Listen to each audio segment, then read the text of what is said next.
Can Fornaca ja ho té tot a punt per tornar a celebrar la seva festa major. La urbanització de Riudarenes acollirà des d'aquest divendres i fins diumenge la 42a festa de Can Fornaca.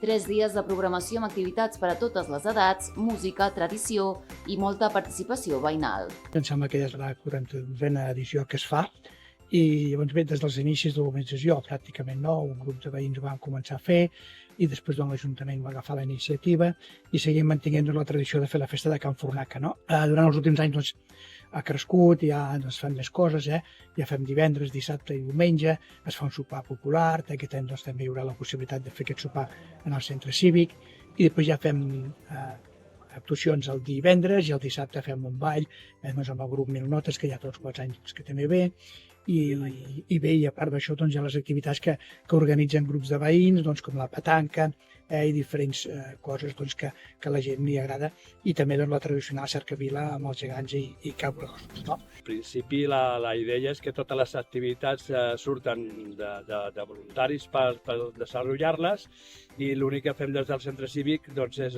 organitzar-les i ja està, en col·laboració amb l'Ajuntament. La programació s'allargarà durant tot el cap de setmana. Divendres hi haurà partits de futbol, una tisana popular i l'actuació d'Àlex Scott Trio. Dissabte serà el dia amb més activitats, amb jocs en família, pintacares, cercavila i ball de gegants, sopar de festa i el concert del grup Mil Notes. I diumenge la festa acabarà amb una festa Holi i un vermut popular.